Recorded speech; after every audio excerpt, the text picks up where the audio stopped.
Assalamualaikum warahmatullahi wabarakatuh. Pada kesempatan kali ini saya akan membahas sedikit tentang seorang Immanuel Kant dari biografi sampai dengan karyanya. Pada kesempatan kali ini saya melakukan sebuah tugas akhir atau tugas final pada mata kuliah filsafat umum dengan dosen pembimbing yaitu Miss Aklima. Nah, saya akan menjelaskan sedikit tentang Immanuel Kant. Immanuel Kant adalah seorang filsuf besar Jerman pada abad ke-18 yang memiliki pengaruh sangat luas bagi dunia intelektual. Pengaruh pemikirannya merambah dari wacana metafisika hingga etika politik dan dari estetika hingga teologi.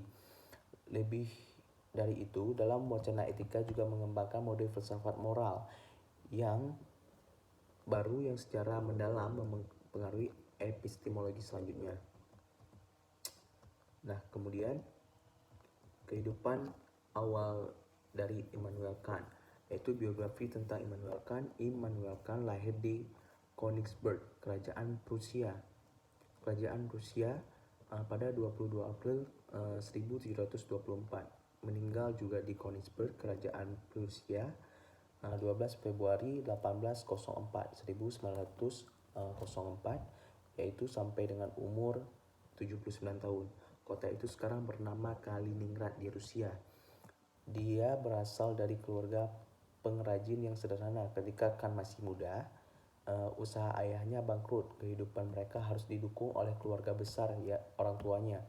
Kant penuh dengan kerendahan hati yang sangat disiplin. Kant kemudian menjadi guru besar untuk logika dan metafisika di Universitas Königsberg di Rusia. Dia secara rutin menyajikan kuliah tentang geografi fisik. Hal ini dilakukan sepanjang tahun sampai tahun 1796 Masehi. Dalam mengatur kuliahnya, dia selalu menegaskan tempat geografi dalam dunia ilmiah. Dia memberikan landasan falsafi bagi geografi sebagai pengetahuan ilmiah. Nah, kemudian minat Kant dalam geografi fisik tidak dirangsang oleh pengalamannya menghadapi alam di berbagai belahan dunia, tetapi muncul dari penyelidikan filosofis atas pengetahuan empiris. Bagi Kant, geografi adalah ilmu empiris yang ingin menunjukkan alam sebagai suatu sistem. Geografi, menurutnya, merupakan ilmu tentang fenomena fisik dan budaya yang tersusun dalam ruang bumi. Kemudian pasangan dari Immanuel Kant adalah Johann Georg Kant, seorang ahli pembuat baju besi, dan Anna Reginan. Setelah itu, ayahnya kemudian dikenal sebagai ahli perdagangan, tetapi pada tahun 1730 sampai dengan 40-an, perdagangan di Königsberg mengalami kemerosotan. Hal ini mempengaruhi bisnis ayahnya dan membuat keluarga mereka hidup dalam kesulitan. Ibunya meninggal pada saat Kant berumur 13 tahun, sedangkan ayahnya meninggal pada saat ia berumur 22 tahun. Kemudian Kant menempuh pendidikan dasar di St. George's Hospital School. Kemudian melanjutkan ke Collegium Fridericianum, sebuah sekolah yang berpegang pada ajaran pietis. Keluarga Kant memang penganut agama pietis, yaitu agama di Jerman yang mendasarkan keyakinannya pada pengalaman religius di studi kitab suci. Pada tahun 1740 Masehi, Kant menempuh pendidikan di University of Königsberg dan mempelajari tentang filosofi, matematika, dan ilmu alam. Untuk meneruskan pendidikannya, dia bekerja sebagai guru private selama 7 tahun, dan pada masa itu kan mempublikasikannya beberapa naskah yang berkaitan dan pernyataan ilmiah. Pada tahun 1755 Masehi sampai dengan 1770 Masehi, Kant bekerja sebagai dosen sambil terus mempublikasikan beberapa naskah ilmiah dengan berbagai macam topik. Gelar profesor didapatkan Kant di Königsberg pada tahun 1770 Masehi. Kemudian Immanuel Kant meninggal pada 12 Februari 1804 Masehi, umur 79 di Königsberg, Kerajaan Rusia. Kemudian pemikiran atau karya daripada Immanuel Kant itu sendiri, deontologi, berasal dari kata Yunani deon yang berarti apa yang harus dilakukan. Kewajiban pemikiran ini dikembangkan oleh filosof Jerman Immanuel Kant 1724 sampai dengan 1804. Sistem etika selama ini yang menekankan akibat sebagai ukuran keabsahan tindakan moral dikritik habis-habisan oleh Immanuel Kant.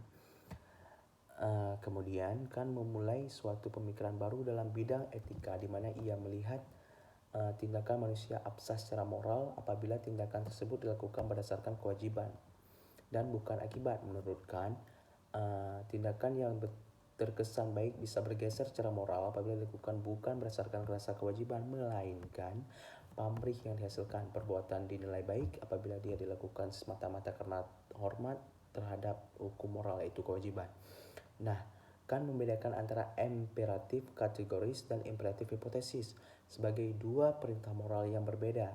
Imperatif kategoris merupakan perintah tak bersyarat yang mewajibkan begitu saja suatu tindakan moral, sedangkan imperatif hipotesis selalu mengikutsertakan struktur jika maka, dan Kant menganggap imperatif hipotesis lemah secara moral karena yang baik direduksi pada akibatnya saja sehingga manusia sebagai pelaku moral yang tidak otonom.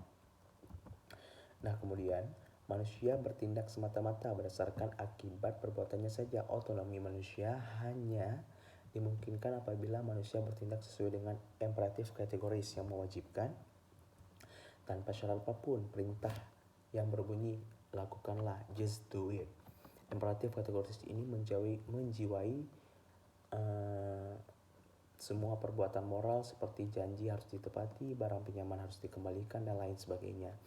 Imperatif kategoris bersifat otonom, manusia menentukan dirinya sendiri. Nah, sedangkan imperatif hipotesis bersifat heteronom, manusia membiarkan diri mereka sendiri ditentukan oleh faktor dari luar sebagai keturunan dan emosi. Berkenan dengan pemikiran deontologinya, Kant mengemukakan duktu moralnya yang cukup terkenal, bertindaklah sehingga maksim, prinsip, dan kehendakmu dapat selalu. Pada saat yang sama diberlakukan sebagai prinsip yang menciptakan hukum universal. Contoh, tindakan moral jangan membunuh adalah besar secara etis karena pada saat yang sama dapat diunversalisasikan menjadi prinsip umum, berlaku semua orang di mana saja dan kapan saja.